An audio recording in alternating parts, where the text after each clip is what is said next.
Right. Good morning, everyone. Thank you so much for joining us today for the webinar on Peru and Colombia. My name is Danielle Coco, and I'm the marketing director at the Southern U.S. Trade Association. And we are excited to be joined today by a great group of panelists. We have our consultants who are based in South America, River Global. We have Leonardo and Natalia who are here with us, and they will talk briefly at the end of the market presentations about a trade mission that we are hosting to Bogota and Lima later this year. And then our featured presenters are Colby Branch. He is the agricultural attaché with FAS Bogota. So for those of you who are new to our world of exporting and USDA offices, FAS is the Foreign Agricultural Service, the branch of the USDA who helps US companies gain access into countries around the world. Colby has been in Bogota for the last 10 months, and he also covers Venezuela. And then we will also hear from Alvaro Loza, who joined the FAS team in Lima in September 2007. And he is an agricultural marketing specialist who is very involved with Peru and Bolivia. So they are going to share market presentations, as I said, and we are excited to get started with Colombia.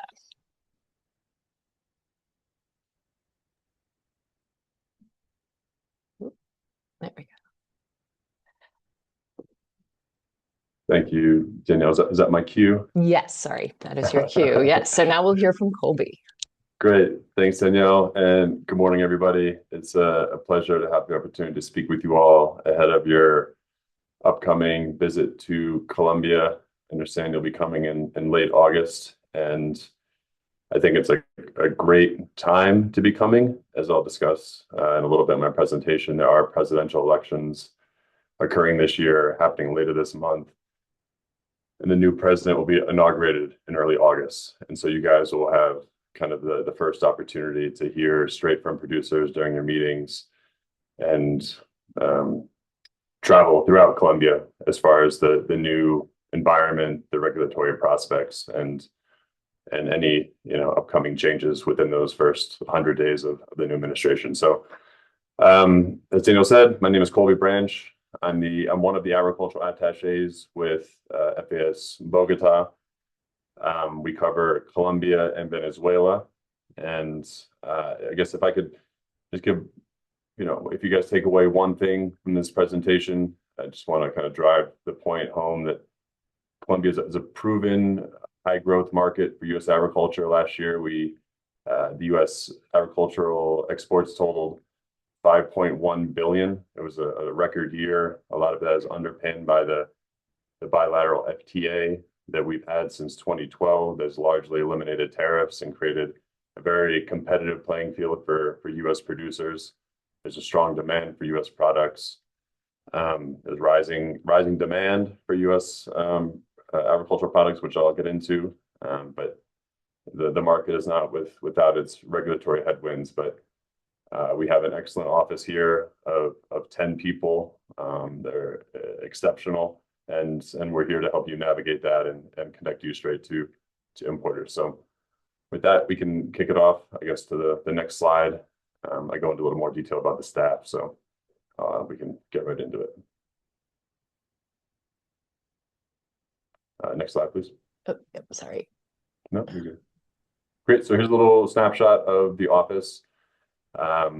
We're three Americans, myself, joined by another agricultural attaché, Mark Rossman. He's actually in Caracas this week for the first official USDA visit to Venezuela in over 7 years. Our office is led by Rachel Ramirez. She's the agricultural counselor. Many of you may know her already. She'll be retiring, however, at the end of this month. So we're sad to see her go, but her replacement, Shonda Burke, who's currently in the Dominican Republic, will be arriving in early August, and we look forward to her arrival.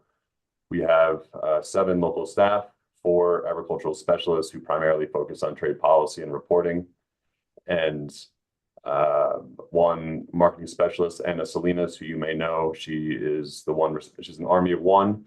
and responsible for working directly with a lot of the cooperators and helping you with your marketing initiatives here in Post. We also have a clerk and administrative assistant to help keep the office functioning day to day. Next slide, please. And so I'm not sure how familiar folks are with the Foreign Agricultural Service, but as Danielle said, we're the international leg of USDA. We have a presence in over 80 countries around the world, but cover every single country, whether it be regionally, kind of like we cover Venezuela here in Bogota.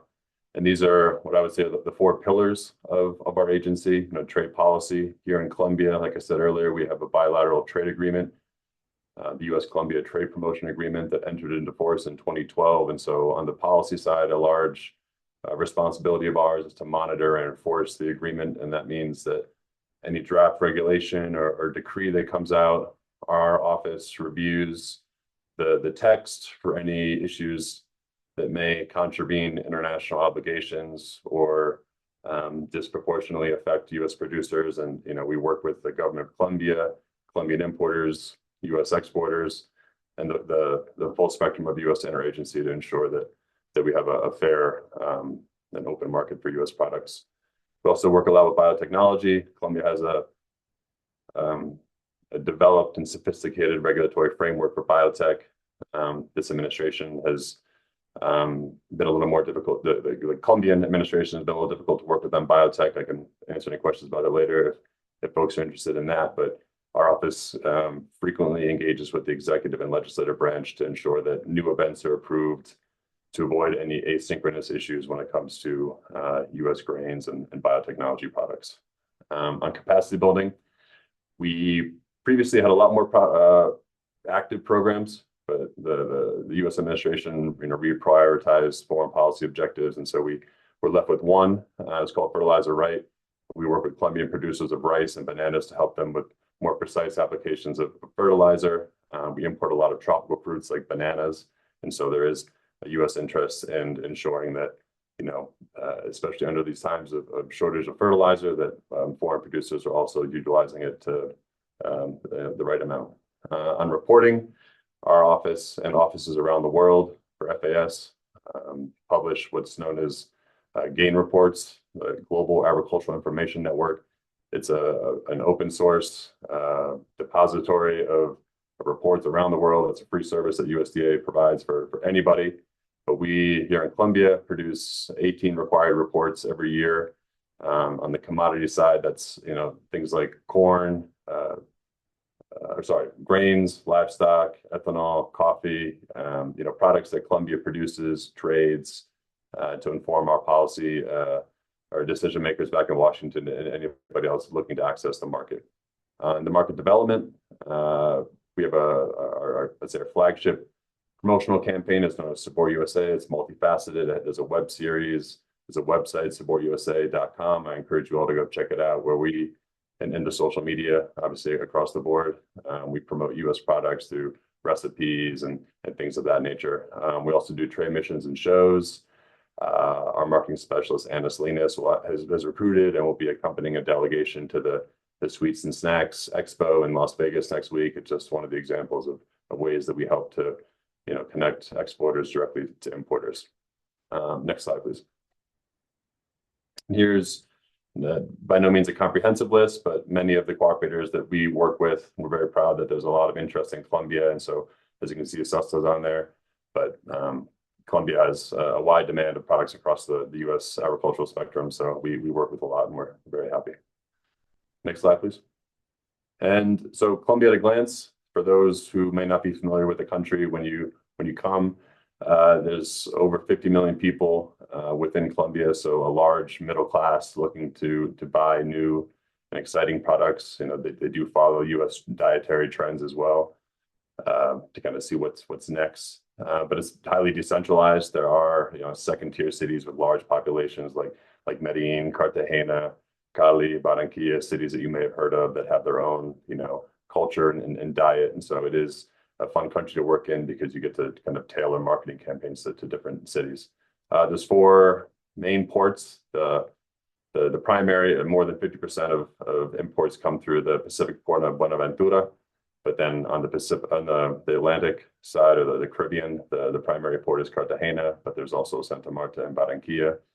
And it's strategically located, at least from a U.S. perspective, and that we have access on both sides of the country, the Pacific and the Atlantic, and the Panama Canal to help, get a product to and from. Mostly open border with Venezuela. That means, it's a porous border, especially with what's been happening in Venezuela the past several years. There's a large diaspora of Venezuelans here that, work also within the seasonal, harvesting of things, but it also creates a larger demand here within Colombia, given the amount of Venezuelans here.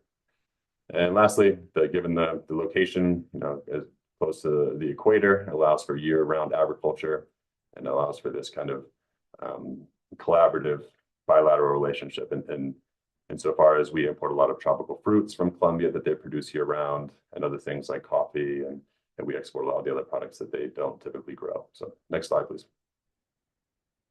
As far as the government, as I mentioned earlier, we're coming up on an election. May 31st is the first round. If a candidate does not get over 50%, there'll be a second round of elections in June. And then whoever wins that, it will be inaugurated on August 7th. So again, an exciting time for when you guys come down. But the current administration, it's a left wing. The president is Gustavo Petro. His agenda has been primarily focused on healthcare, ag reform, tax and labor, been very focused on climate change, and also new international alliances, such as joining the One Belt, One Road initiative with China. They signed on to the BRICS Development Bank. They didn't become an official member, but all that's to say that they're looking to, expand or diversify away from the traditional U.S.-centric relationship that they've had. And so that's kind of created a lot of strain on the bilateral relationship. There's been several spats between President Trump and President Petro. He was sanctioned by the United States, him and his family, last year. The relationship has since improved, and Petro had an official visit to the White House earlier this year, which has helped improve the situation. But as a result of, during the past couple of years, there have been several bilateral trade issues as a result of kind of the strained relationship, which I'll talk about in a minute. But next slide, please. And so here's a brief overview of the agricultural relationship, the highlights. As you can see by the graph, this administration is very focused on trade balances. And so as you can see, the exports and imports largely overlap. Colombia does have, I guess, a surplus, as you would say, as of last year, but that's largely because there was a $1 billion increase in the U.S. imports of Colombian coffee, given the great harvest that they had in Colombia and the small harvests in other traditional exporting countries. So that large uptick is primarily all coffee. So it is a good trade balance overall. But last year we had a record year for U.S. exports, 5.1 billion. It's the largest market in South America. Again, we have a free trade agreement that has eliminated over 90% of tariffs, and the remaining ones will be phased out in 2030. Next slide, please. And so breaking down into the data as far as what exactly we're exporting, we're exporting almost $2 billion in corn. It's a top market, one of the top markets for U.S. corn overseas, as well as soybean meal. It's the second largest for soybean meal. Ethanol is a huge component of our relationship. It's grown ever since the FTA entered into force. It's not without its policy issues, though, given the strong constituency of sugarcane and ethanol producers here in Colombia, but something I highlight because it's something that we work on day in, day out on ethanol. Okay, next slide, please. And then here's the year-to-date exports broken down by categories to give you guys an idea of where the growth opportunities are. Overall, U.S. ag exports increased about 16% overall in 2025. And as you can see, and this year, just up until March, we've already seen 9% growth on top of that. So a lot of opportunity in consumer-oriented products, as you can see here, and things are forecasted to continue that way throughout the year. Next slide, please. And then for those interested in what Colombia may be exporting to the United States, the top products are coffee, as I mentioned earlier. It's a huge part of the agrarian economy here in Colombia. Second to that would be cut flowers.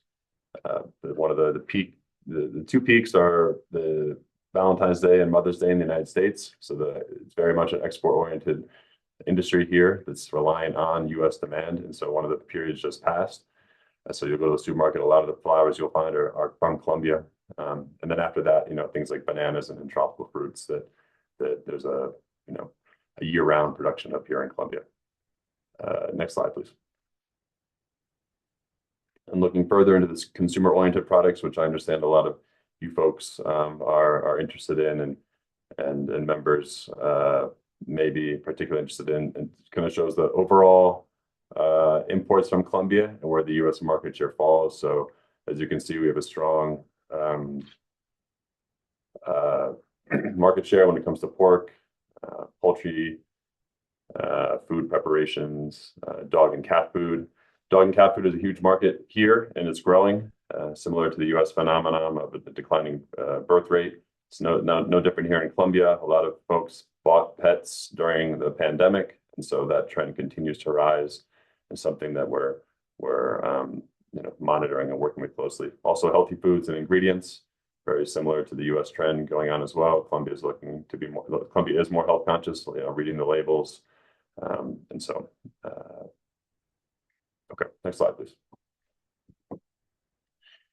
As far as major opportunities for U.S. ag exporters, I can't say it enough, but the competitive playing field that the U.S.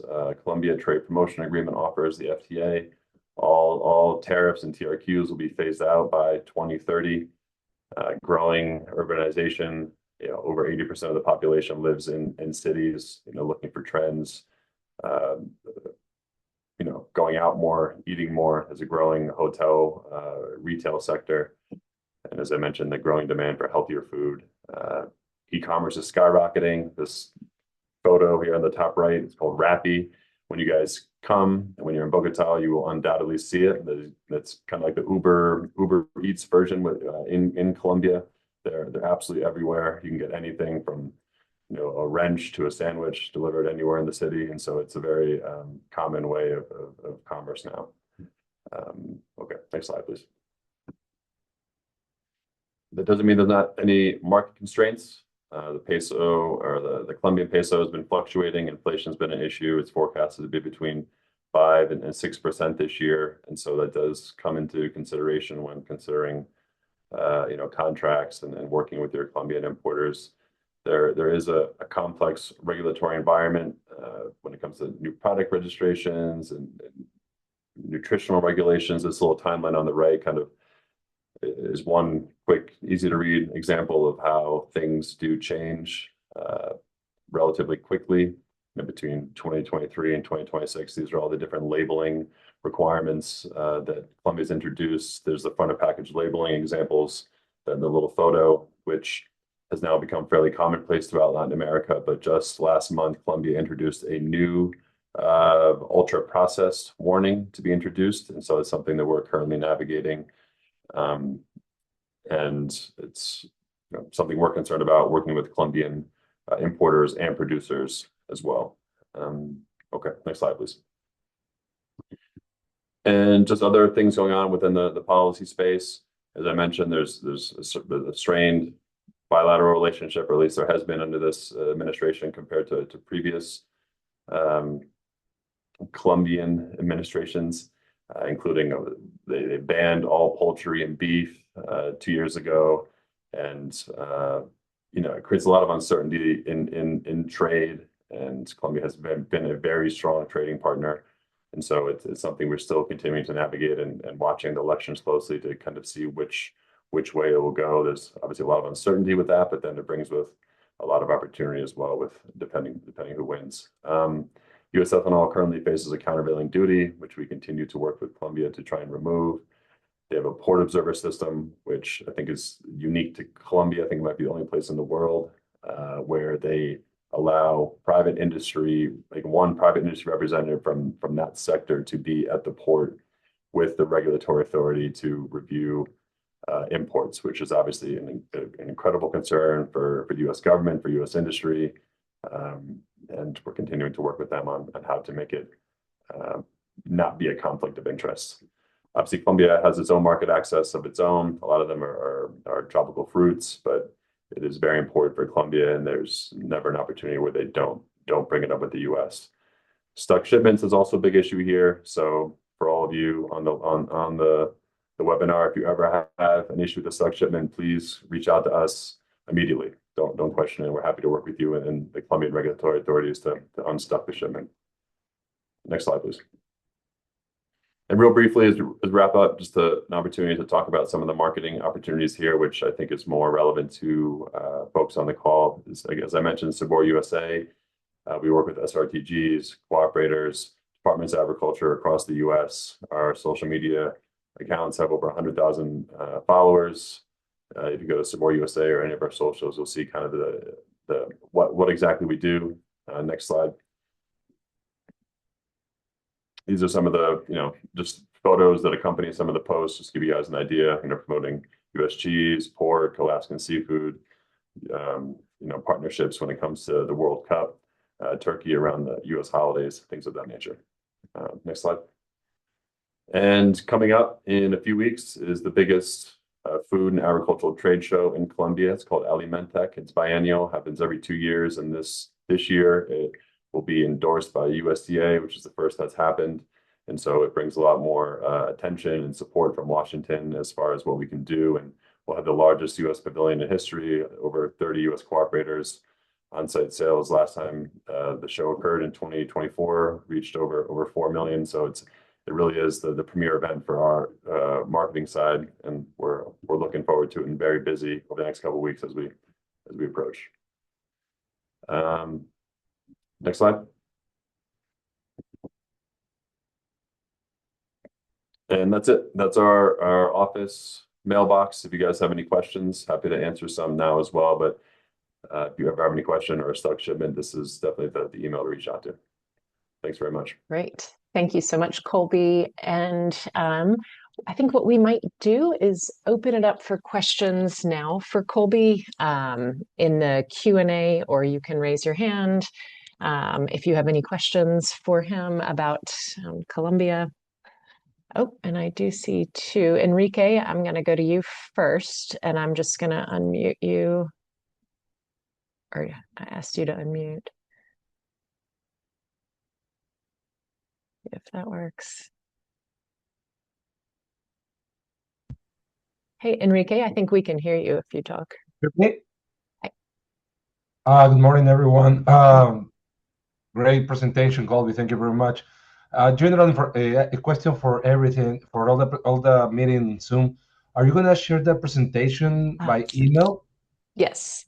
Okay, so we don't have to kill ourselves writing down. No. We will, okay. Yes, we're recording it. So after the webinar is over, we will send an email with the recording and the presentation. Okay, and are we still on time to register for Alimentec? Not as an exhibitor, but just a participant? Yes. Yes, you still can. And it's June 9th to 12th. So if you are interested in attending, absolutely. And please reach out to let us know, and happy to try and make any B2B meetings possible if you're interested in meeting with specific importer groups. Awesome. Just for general information, like it says, my name is Enrique Bianchi, and I'm calling from Florida Natural Growers, the best juice in the U.S. Excellent. Thank you. Thanks, Enrique. All right. And Rain, I'm going to come to you next, asking you to unmute. Yes, and that's just my email name. This is Charles Taylor. I'm out of Houston. Colby and team, thanks for the presentation. Glad to be on. This Colombia is a market that I just recently had some interest in, and I did not see anything in the presentation about the condiment market there for U.S. products, condiment products in Colombia. Can you give me a little bit of insight on that, especially on the healthy and nutritional side of that? Sure. And I guess in the sake of time, we do put out a report on ingredients, which does cover condiments. And so perhaps like if maybe Danielle, you could provide an email and I can follow up directly with our report, which I think would probably be more helpful, and then can handle any additional questions after that offline. Okay, sounds great. Thank you. Cool. Thank you. Right. Yeah. Thanks, Colby. I'll follow up after. Okay. Anybody else? All right. Let's see. Opulido. Yes. Yes. Hi, Danielle. My name is Hi. Omar. I'm with AUI Fine Foods. I just sent it on the group on the chat. I was wondering if you guys are gonna be at NRA this weekend. I know you mentioned Vegas for snacks, but I was wondering if there's gonna be a representation from you at NRA in Chicago. From FAS Bogota, there will not. We did send several Colombian importers to the show, so there will be some Colombians there, but not from FAS Bogota. Oh, got it. About those importers, are they gonna be in a pavilion? Just kind of curious now that you're mentioning that. Sure. No, I don't believe they're connected with a specific pavilion. I think they're going to meet with, to try and meet new sellers, exporters, get a sense of new trends in the market. If you're interested in those, Yes. perhaps we can exchange Yeah. contacts as far as those folks. Sounds good because we're gonna be there and we'll have a booth this weekend, so that's good to know there's gonna be. Perfect. Yeah, we could certainly point them in your direction. Perfect. I'll send you guys over an email to this address. Great. Thank you. Thank you, Colby. Great.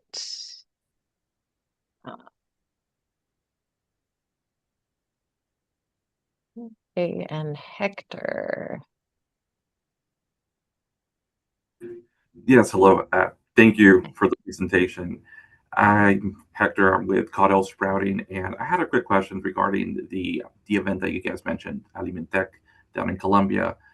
Do you know if there's going to be anything regarding for sprouts? I know that we have a little bit of a niche company where we sell seeds specifically for sprouting, and sprouting is a type of food. Do you know if there's going to be anybody attending that would be interested in this type of product? As far as attendees, I would say there's certainly probably a niche market of attendees that will be interested in it. But as far as exhibitors, I'd have to get back to you. I don't have the full list of U.S. cooperators and businesses that will have their own booths within the pavilion. Yeah. And then I had a second question. I know that Colombia, they're really big on orchids. Do you guys have any other type of events regarding orchids? I'm currently looking into maybe introducing a new plant growth regulator, and I'm not too sure what I need to go ahead and bring it to Colombia. Do you guys have any resources or anybody that you guys would be able to recommend for me to speak with? Sure. And so when you say regulator, is that some sort of additive, like a fertilizer, or would that be growing a different variety of orchid here within Colombia? It's a hormone. It's a plant growth regulator, so it's like almost like a fertilizer, but it's a hormone, and it's to go ahead and stimulate growth for orchids specifically. Huh. Okay. I would say reach out to us over the email, or over the Ag Bogota office email. We work closely with the Colombian and U.S. businesses that grow flowers here in Colombia, and so that may be of interest to them. I'm not aware of any specific trade show that's focused on orchids or flowers specifically, but happy to try and find any leads for you. Awesome, thank you. Yeah. Okay, Enrique has a question in the Q&A. What are the expectations with the upcoming presidential elections? Sure. It's fortunately not black and white. There are three, I'd say there's like 14 candidates right now. Don't quote me on that. I forget the number exactly, but there's a lot. But there's about 3 lead candidates, and they represent the full spectrum of I guess the political parties here. There's a far left who would be the successor of the current president, President Petro's party. There's a center right, and then a far right, and I think we'll have a better sense of expectations after this first round of elections, because then it'll be narrowed down to just two candidates for the second round of elections. But they each definitely take their own unique approach to U.S. relations, which is what we're monitoring closely. Obviously, the far left, I think, would be a continuation of what this administration is likely, that the positioning they have taken. And so it would likely continue to be slightly more strained than the past, whereas the center right and far right would take a more, I guess, the hand-in-hand approach and collaborate on certain things, such as trade. And a large component of the bilateral relationship is counter narcotics, so that does underpin a lot of the G to G work. And so that, each one of their different approaches also informs kind of what the relationship will be like. So it's a long way of saying kind of uncertain, but each kind of month, I think we're getting a little closer to understanding what it will be like. And by the time you guys arrive, it'll be an exciting time for, whoever wins. And so, yeah, for sure. Yes, and Natalia and Leo will talk about the trade mission after we hear about the Peruvian market. So hang tight, everybody, to learn more about the trade mission. And we have our one last question. We represent several brands of pet food who are looking to export. Colby, are you the contact for us to look for distributors in Colombia? Before Colby answers, I will also say that I think our trade mission to Colombia and Peru might also be a good fit. But we can get into that later. And yeah, Colby, are you also? Yes, please reach out, and happy to, if there's multiple, coordinate kind of how best to make those introductions. But yes, please reach out. Great. All right. Well, thank you so much, Colby.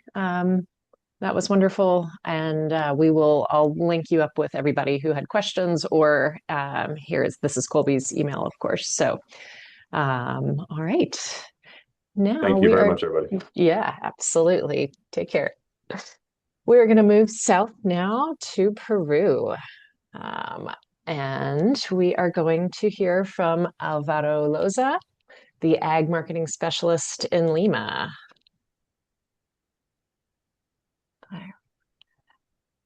So I'm good to go. Yes. Good morning, everyone. Thank you, Colby. That was a great presentation. And actually, you used a lot of slides that I forgot to include in my presentation. So you will have a sense of what FAS does in the region. So basically, we're 96 offices around the world, and basically we're doing the same thing for you. I mean, we provide a service for the U.S. industry. So please send us an email, get in contact through the SRTEs. We will be more than happy to help you out. We may not have all the questions, but we certainly know who has it. So I'm ready, Danielle. Okay. All right. I don't know if you have a chance to go to Peru, but next slide, please. But I mean, it's a great country. Located on the western side of the continent of South America. We are 32 million people. 1/3, meaning 10, 11 million, lives in Lima, which is basically by far the largest city. The second largest is 2 million. So everything happens in Lima. So if you are planning to export to Peru, your product will primarily be in Lima, and from Lima will go to secondary cities. That's the way it works in Lima. So it's a upper middle class income level country. The main sectors: mining, commerce, services.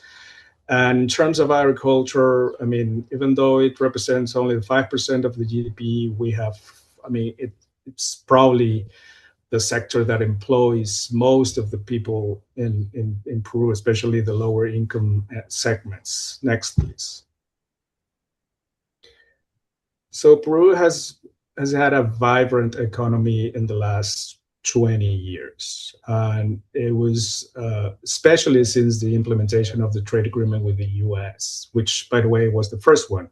So Peru now holds like 17, 18 trade agreements with other countries, but the US, but that first trade agreement was the template that Peru used to increase their trade partnership with other countries. Now, so the trade balance between Peru and the US has grown like tremendously. So 200%.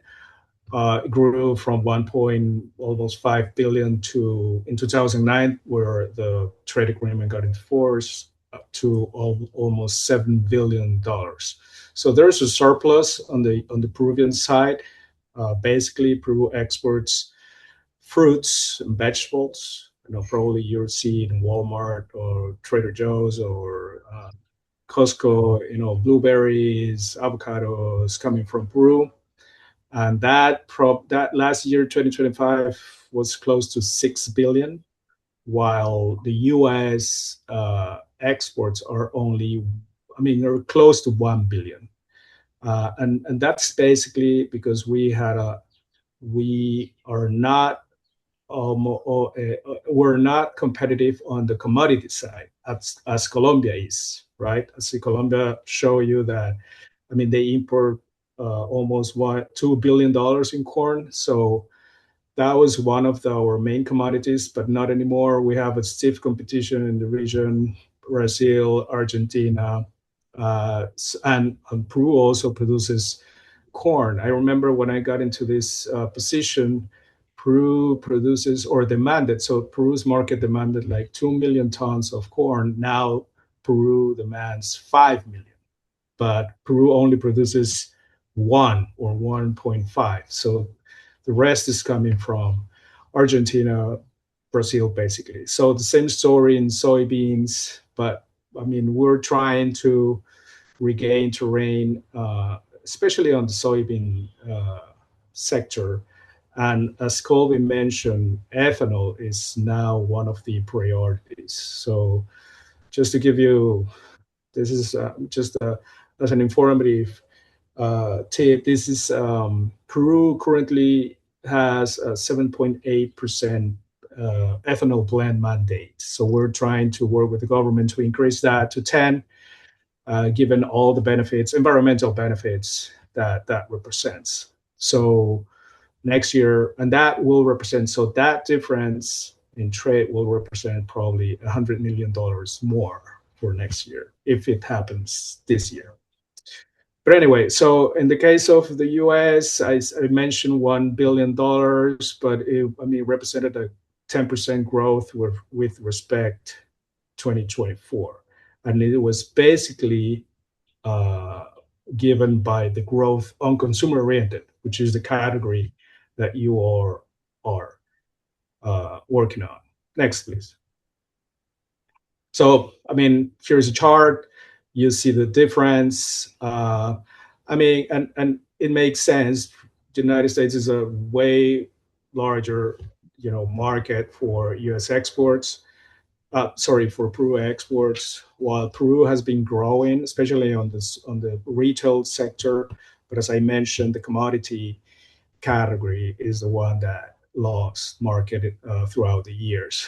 So the main exports, U.S. exports to Peru, are cotton, wheat, soybeans, and in the consumer-oriented arena, it's dairy, food preparations, poultry, and then, as I mentioned, ethanol and biodiesel are the other related products that are growing fast. Next, please. So here is how is so the breakdown of the trade to Peru. 30% is consumer oriented, and you're going to see that in the next slide. The growing trend of consumer oriented since the implementation of the trade agreement, but currently this category represents almost 20% of the total exports to Peru. Next, please. So here you go. So we started in $65 million, now almost 400. So the main categories are dairy meat, and food preparations, meaning that, I mean, this growth has been it's been related to the growth of the modern retail sector in Peru. It's not as big as in Colombia or Chile, and I mentioned those two countries because the three of us they signed a trade agreement with the U.S. But so Peru, given the story of the country, was the last in getting into the enhancement of the retail sector. Next, please. Is there a question?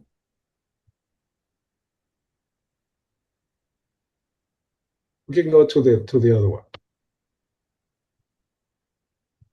Danielle? Okay. No. Next, and next, and next. Okay. So here you go. Peru, again, so the opportunities are similar to what is happening in Colombia, right? The rising household income, expansion of middle class, people that are getting money in their pockets, and they just really want to have an experience, which is basically a worldwide trend, right? We're not talking about products anymore, we're talking about experience. So those features have been used, for instance, by the meat category, the cheese category, the alcoholic beverages, and especially here in Peru, because probably you hear that Peru has been identified as a power hub for the culinary sector in the world. So Peru has been awarded for 10 years in a row, like the best culinary destination in the region. So that gives you an idea of how the consumers here now are identifying their products in the market. So, as I mentioned, the retail sector has grown. They modernize. Currently, the modern retail sector, which I call it, to the supermarkets, hypermarkets, cash and carry, hard discounts, all these new formats, convenience stores, they represent only 30% of the total sales of the food retail in Peru. There's an error there. It's $14 billion. 14 billion. It's not 24. It's 14 billion in 2025. But that's the 30%, and that's where you're aiming to. So the rest, it's covered by the traditional channel, which basically are mom and pop stores, and wet markets, and that's the largest portion in Peru so far. In Lima, it may be so the penetration of the modern China may be more, but in the rest of the country, I would say is less than 30. So this is kind of an average. So, and one of the main features of the traditional channel is the small packaging, the daily purchase. So the challenging of distribution, which my recommendation facing that structure is that you think on a distribution agreement first rather than going directly to a supermarket, because again you're going to aim to the smallest portion of the retail, and then probably that specific supermarket will ask for exclusivity, and you will go into a smaller portion of that. It's up to you at the end of the day, but my recommendation is that a distribution agreement gives you a wider range of opportunities. And these guys, I mean, importers here, they know that their business, and it'll be better for a new comer product into the market. Well, the trade agreement, of course, is an opportunity. 100% duty free all products, and as I mentioned, the increasingly sophisticated cuisine. it's making the difference here. So there are people just coming to Peru not only to see the archaeological places, but for the food. And that has been one of the main drivers for the HRI, despite of the downturn they had. I mean, amid COVID, so HRI has been growing on a slower pace, but meat and we already talked about Colombia, so right now. Okay, there you go. Thank you. Next, please. So if I have to mention the high demand categories, I will go into these. They're not, I mean, they're booming now because of the actions of cooperators. For instance, the U.S. Meat Export Federation, they have been in this market for 15 years. They have an office here in Peru, and they have been spending a lot of money in marketing of the features, not only at the consumer level, but the the restaurants, chefs, I mean, people that will handle the product before getting to the table. And that happened. So just to give you an example, 80% of all the meat that is sold in this market, it's going through the HRI. So, I mean, but people will think that supermarkets are the largest importers, not in beef. In poultry, it's different.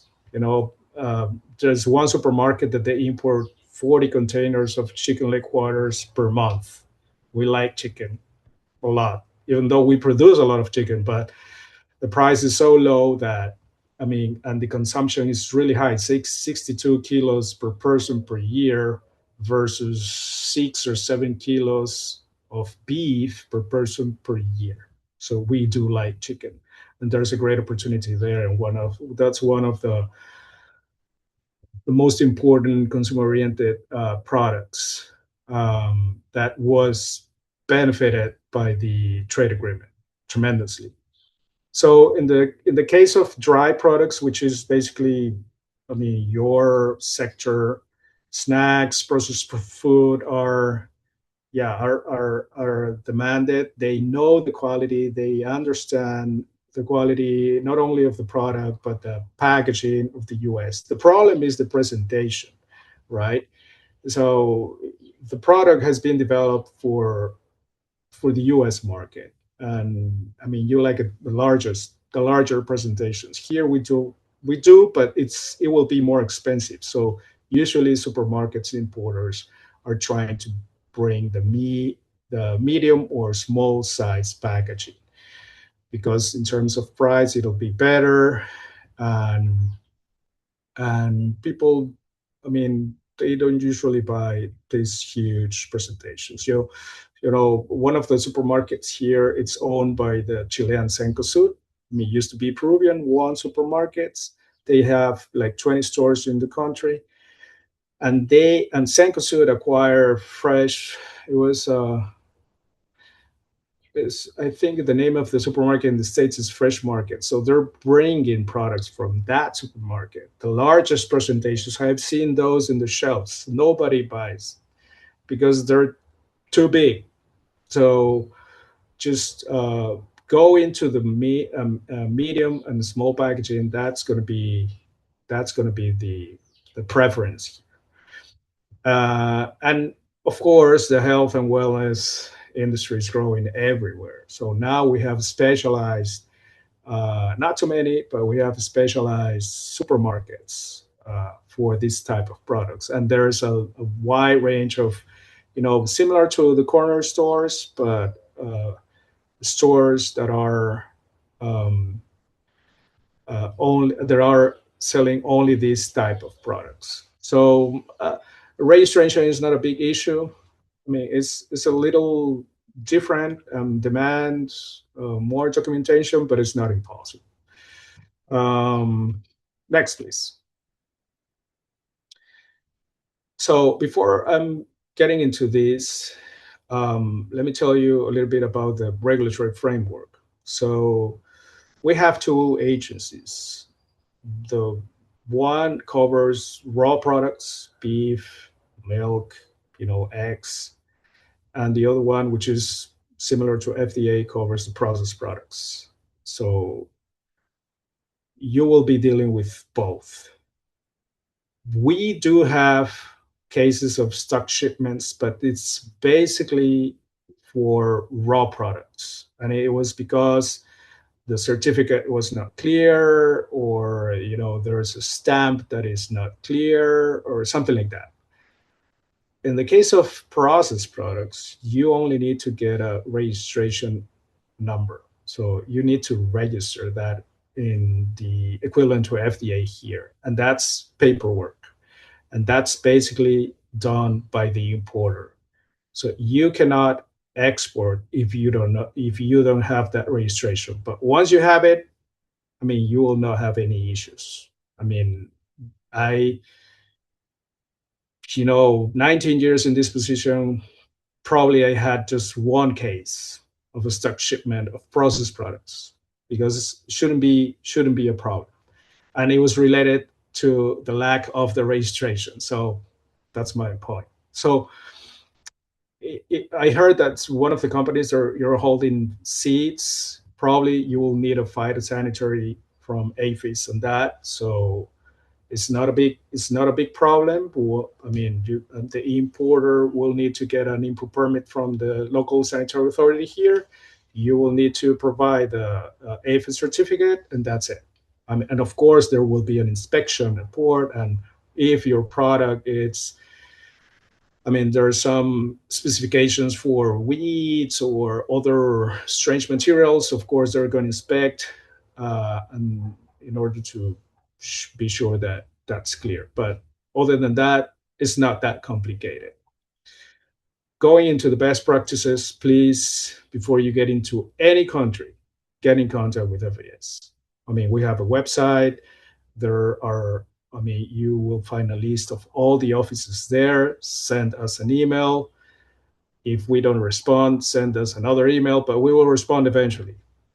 I'm just kidding. So we track this general email account.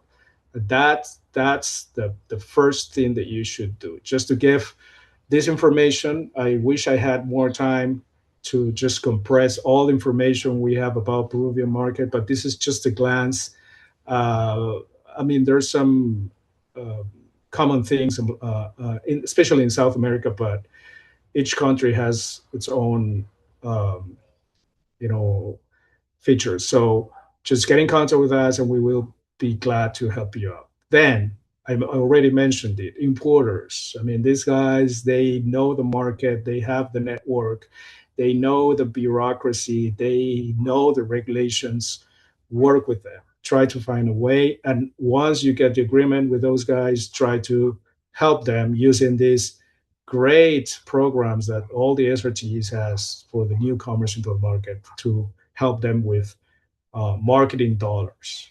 It's important. Supermarkets are not going to do much on marketing. Importers will. And the other good thing is that they will try to put you in all the supermarkets and the traditional channel and the HRI. There are just a handful importers that they're only focused on HRI, but most of the importers, they handle both type of products.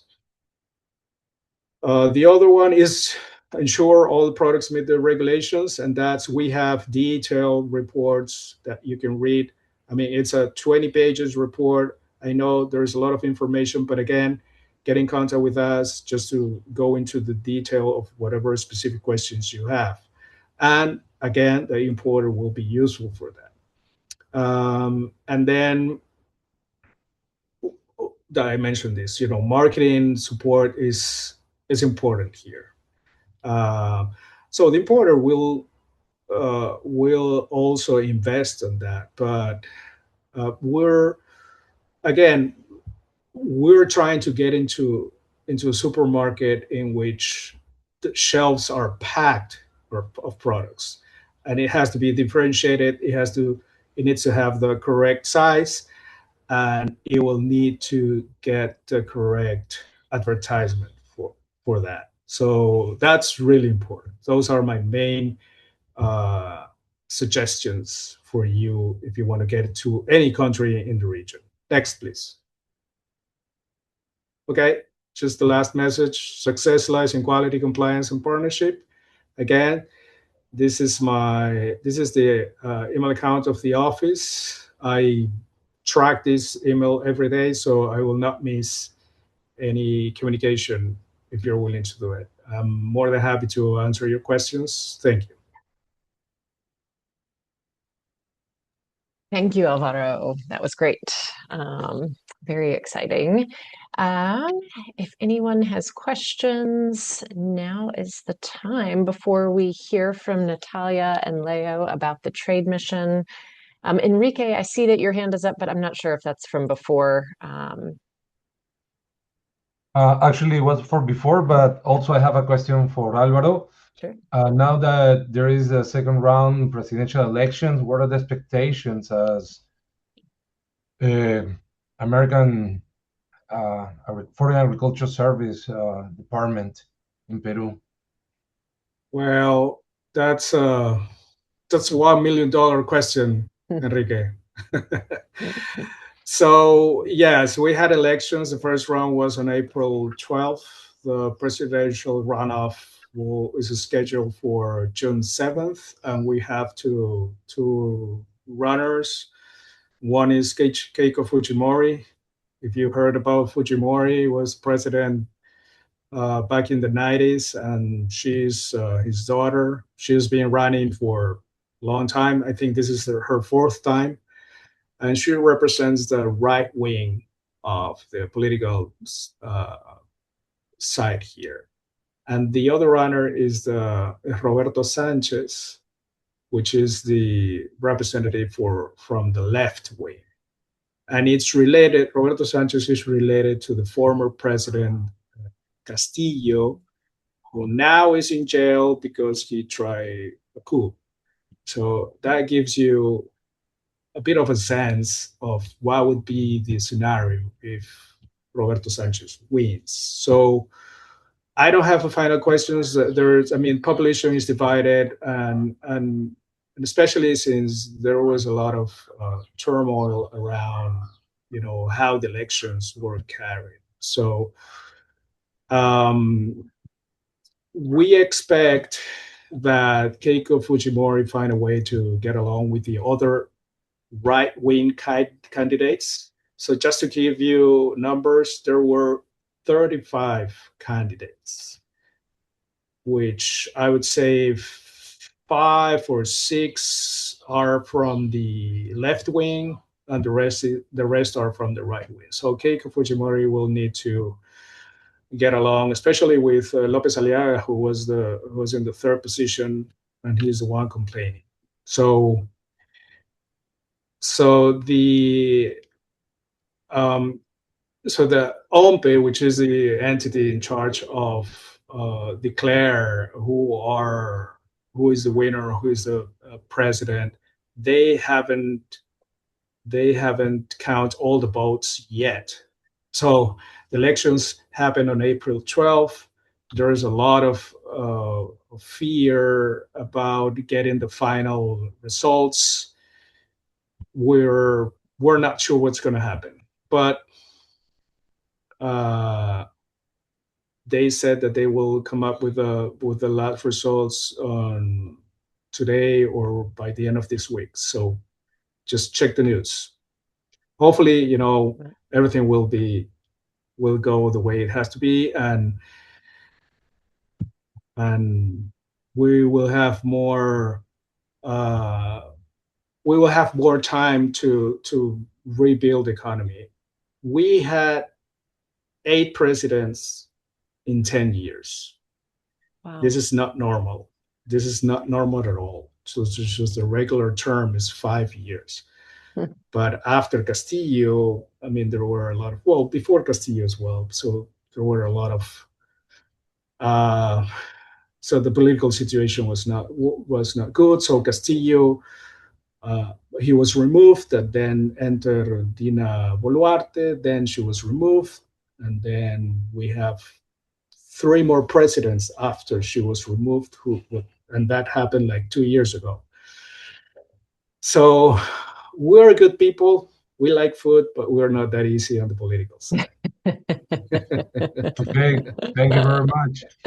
Will be interesting to find out. Will be interesting to find out what's going to happen between Colombia and Peru. It could be skyrocketing the whole West Coast region for South America, or it's going to be again black dot in the map, a red dot in the map. Right. When we are seeing Chile getting better, Ecuador getting better, hopefully Venezuela get better. Bolivia. Argentina is skyrocketing, so I mean, will be a pity if we go backwards, So yes, let's hope the best and get ready for the worst. Yep. Thank you, Enrique. Thank you. All right. We are going to move on. Thank you, Alvaro. That was really interesting, and it sounds like this summer is going to, and this is kind of a moment right now for both countries in terms of new leaders. And now Natalia is going to talk about the SESTA trade mission that we have coming up in August to Peru and Colombia. Natalia. Thank you, Danielle, and thank you everyone for joining us today.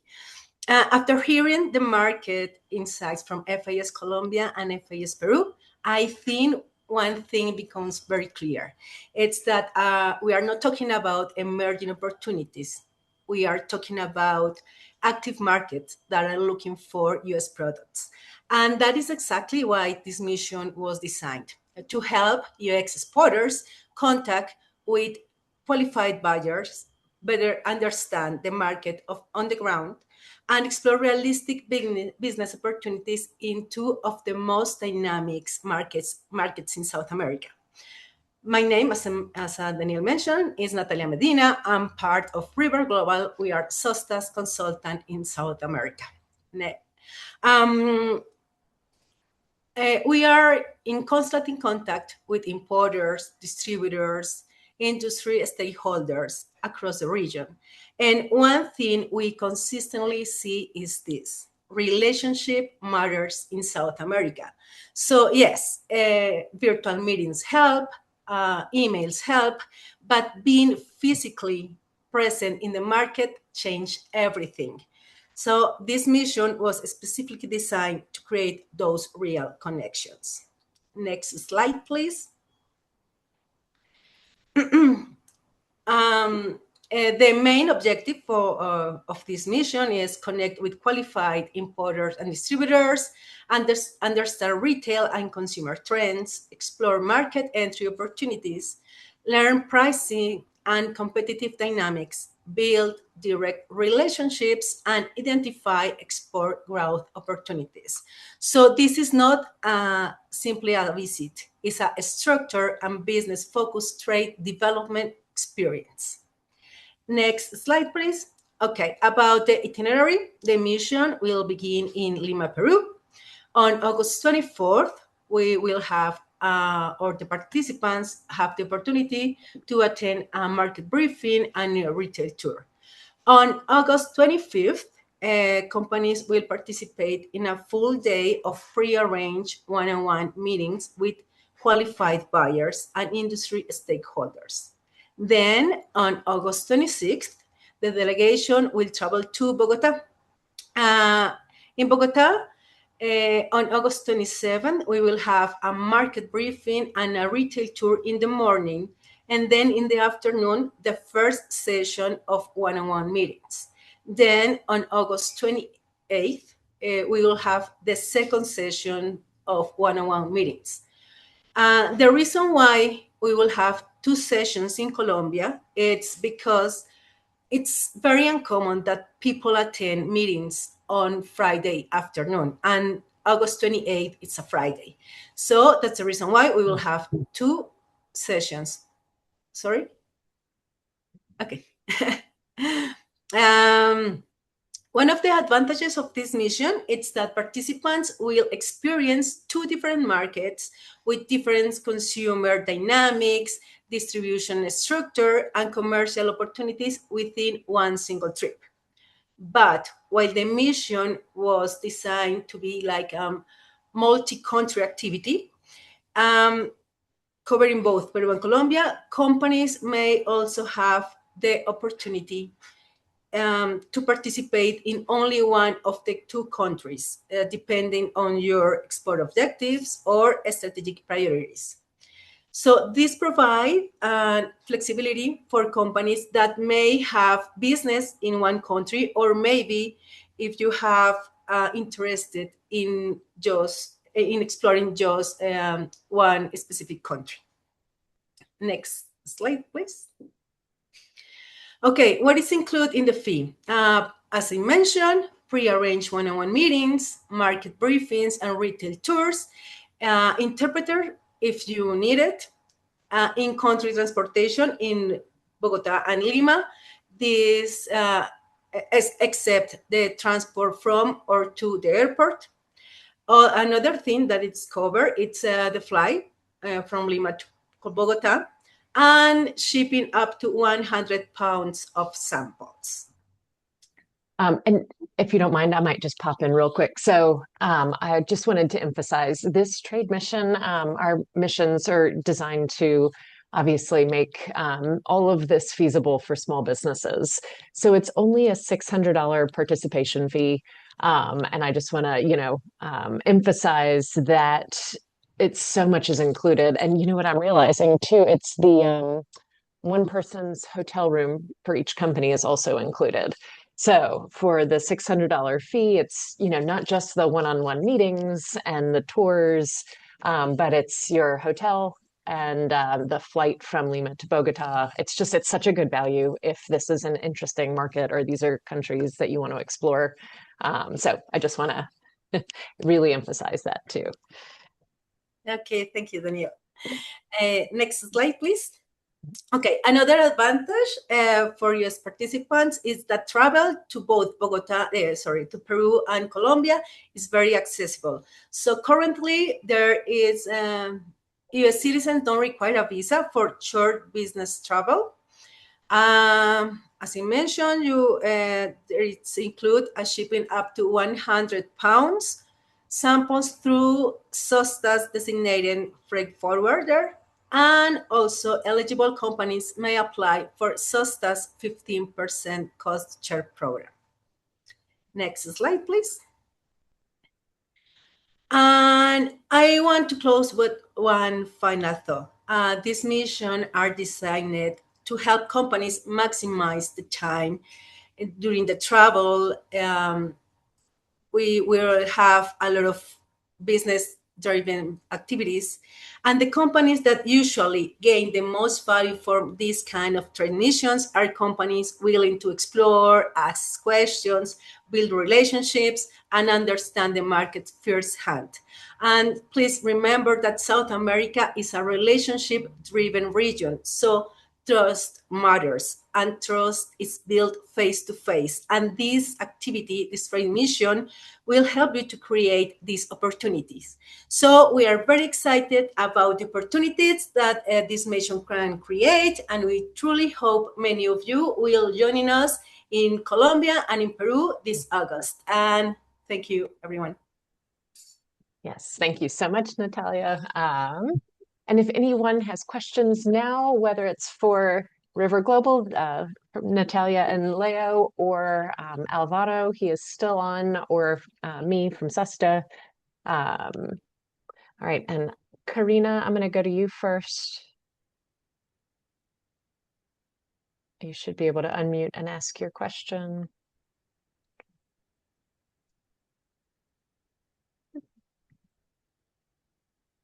Or Opulito. Oh, Karina, there you are. Should I speak or is Karina going? Yes, I think it's okay. Okay. Yeah, thank you. Hi, Natalia. Wondering about the shipping. Is it refrigerated or just dry product? I think the need. So I'm looking, sorry. I think fresh, frozen, chilled products might be subject to a separate allowance. We can find out. Okay. more Yeah, thank you. information. That will help us prepare ahead. With AUI, we do bakery, we do pastries, but we also do chocolate. So just to get an idea of what could be sent. Thank you. Sure.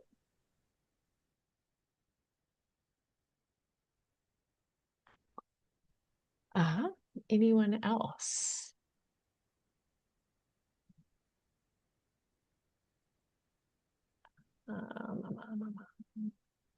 Where's my cue?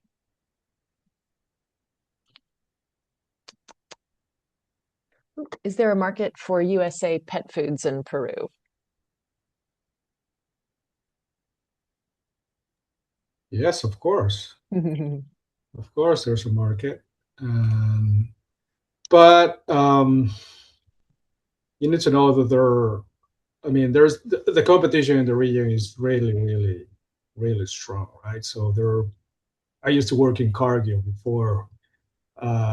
So there these huge brands are sourcing from plants in Colombia, in Brazil. So, but now, this segment it's so big, and they have so different products in the past. But yes, I'm not covering that portfolio. My colleague is. She has all the information. I think we have a report about it.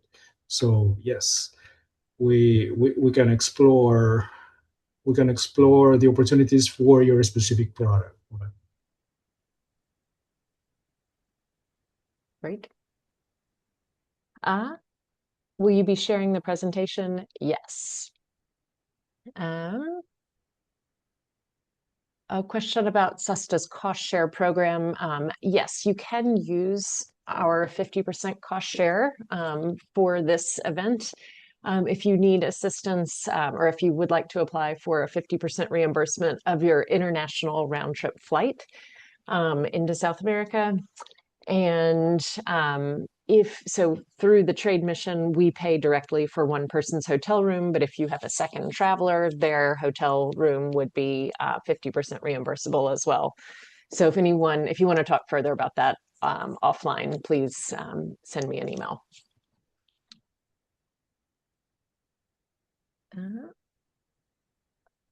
Karina, I don't know if you can unmute.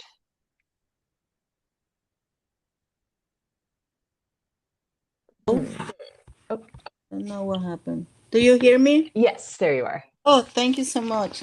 Okay, my name is Karina. I'm from to Mercator in Raleigh, North Carolina.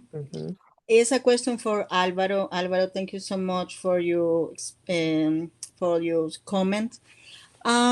It's not only a question. It's like a comment. I was looking for the market for retails channel increased 30% in 2023. So I'm interested to sell cheese on Peru. So what do you think about the market? How is the market over there?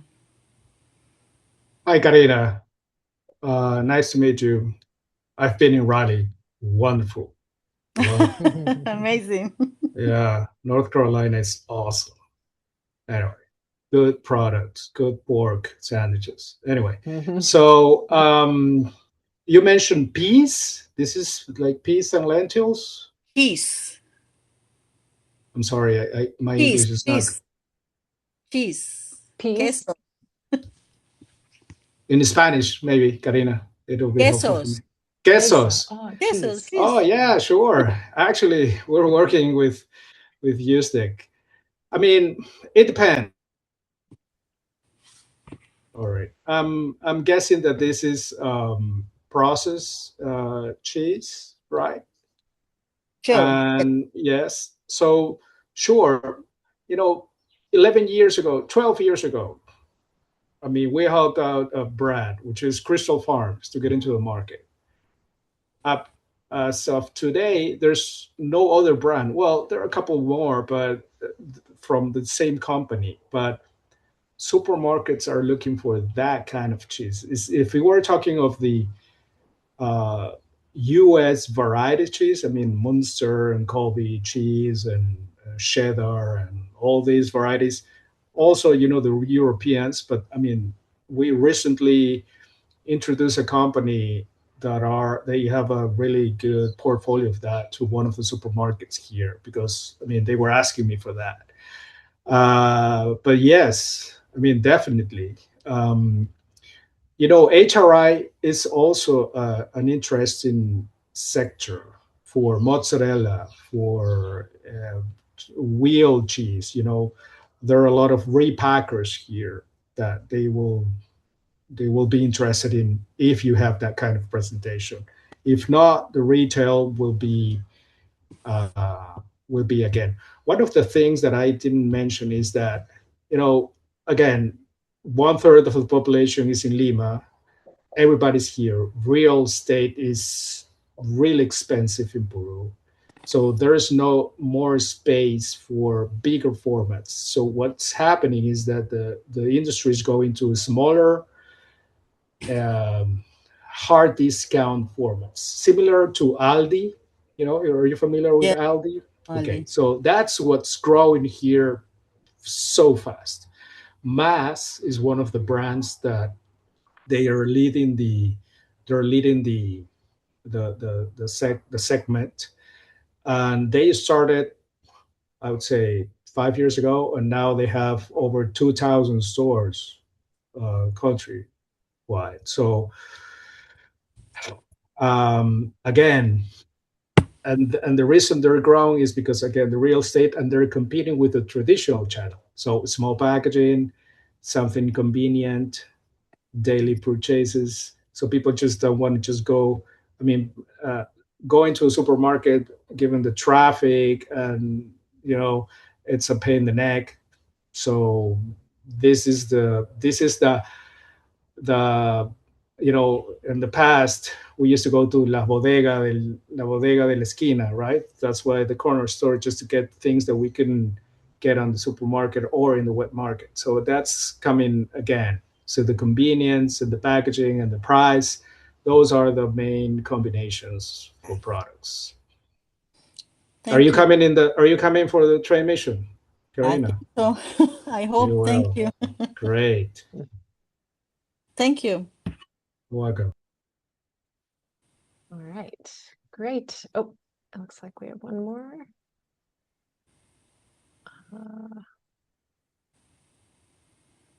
Is that Omar? Or... I don't recall raising my hand, but while I have sorry. the opportunity, I wanted to know about trade shows and events also in Lima that would you would recommend attending in order to sort of bring our products. Okay, so we have one of the largest trade shows in Lima is Expo Alimentaria, but Expo Alimentaria, it's more oriented for Peruvian exports. In the past, we tried to place a booth there. Yeah, it was useful, but I would say that I think that once your product is in the market, you will get more benefit from that show, just to advertise it and to the consumers, right? Of course, you will find new leads, but I would say that that's a show more for products that are already in the market. I mean, meaning that you will get the same result coming in a trade mission that they're going into this trade show. So I would say that you will get more leads in a project like Sasta is trying to put together than in a trade show. That's my opinion. Thank you. That makes sense. Appreciate it. Okay. I just have one comment. I heard that somebody was asking about condiments, and of course, condiments it's a key category here in Peru. I was checking the numbers, and Peru imports. I mean, between sauces, condiments, it's like $34 million. So, I mean, Badia, McCormick, if that's the kind of products that you're talking about, they're here. I mean, and because again of the culinary explosion here, I mean, makes more sense. So more than welcome to explore that here as well. Great. All right, so we have run over a little bit. I'm sorry. It was just an interesting conversation and so much to talk about. So thank you all for staying with us. And Alvaro, Natalia, Leo, thank you very much for sharing all of this good information with us, and to Colby as well, who had to step out. And as I said earlier, I'm going to share this presentation as well as the recording of the webinar. And I will also share a link if anyone wants to meet with the team at River Global, have a call, maybe talk about the trade mission or just, in general, things in South America. I'll share the link for that as well. And yes, thank you so much. Thank you, Danielle. Thank you, Natalia. Thank you, everyone. Looking forward to seeing you here in Peru. Sounds great. All right. Have a nice weekend. Bye. Bye-bye. Bye.